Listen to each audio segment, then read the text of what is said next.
Yes, do you remember the chapter that we have learnt in this week? Yes, it is factors and multiples.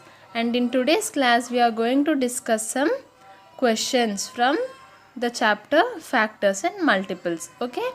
Yes, coming to the first question. Which of the following are two consecutive prime numbers that differ by 2? Option A, co-primes. Option B, twin primes. Option C, composite numbers. And option D, both A and B. Yes, children, if you remember the explanation, what are the numbers? They are prime numbers and also differ by 2. That means the difference between the two prime numbers is 2. And what does consecutive means? Consecutive means which come, if I say 3 and 4. These are consecutive numbers. That means the next number here. Okay. So in the same way, consecutive prime numbers means when I say 3 and 5. Yes. 2, 3, 5 and 7. Yes, 2, 3 become consecutive numbers. 3, 5 become consecutive prime numbers, and even 5, 7 become consecutive prime numbers. That means in the order that they are. Continuous order. Now they differ by 2. If you remember the explanation, difference by 2. What did I say? 2 prime numbers means twin primes. 2 prime numbers whose difference is 2, they are called as what? Twin primes. So the correct answer becomes option B, twin primes. Now what are co-primes? Co-primes are not prime numbers. Yes, they need not be prime numbers.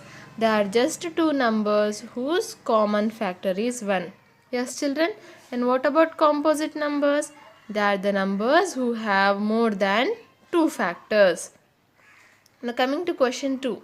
Identify the number with only 1 as their common factor. Option A, co-primes. Option B, twin primes. Option C, composite numbers. And option D, prime numbers. Yes, identify the numbers with only 1 as their common factor. Now what is the answer for this? It is option A, co-prime numbers. Just now we have discussed when we have two numbers, say 8 and 9, they need not be prime numbers, but their common factor is only 1. Here the factors of 8 are 1, 2, 4 and 8. The factors of 9 are 1, 3 and 9. Now what are the common factors between 8 and 9, children? Only 1. Only 1 is the common factor between these two. So that makes 8 and 9 co-prime numbers. Okay. Next, find the smallest whole number that is divisible by 10 and 12. What is this, children? The divisible by 10 and 12. Now we know what is the rule for divisibility by 10. It should have 0 in the ones place. Now from the given options 40, 30, 72 and 60, these three are having zeros. C is not having a 0, so it is not divisible by 10. We'll cross mark it there. Now coming to divisibility by 12, yes, even when we divide a number by 12, children, what are we having? So what are we having in the ones place here? 2. So what are the divisibility rules by 2? It should have 0, 2, 4, 6, 8 in the ones place. Okay. So we can apply the same rules here. Yes, here it is, all these numbers are having zeros, so it can be divisible by 12.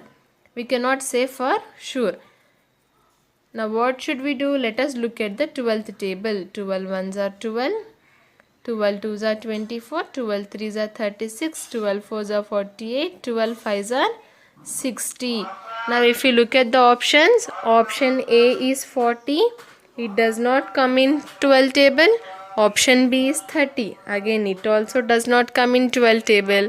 Option D is 60. So it comes in our 12 table. 12 fives are 60.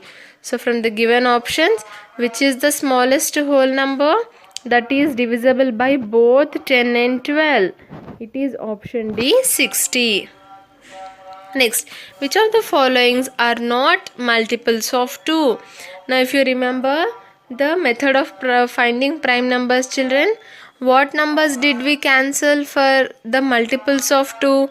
We cancelled all the even numbers. Yes, the multiples of 2 are always even numbers. See, the multiples of 2 will have 0, 2, 4, 6 and 8 in the ones place. Yes, for any number to be divisible by 2, it should have these in the ones place. Yes, so what are these numbers also called as?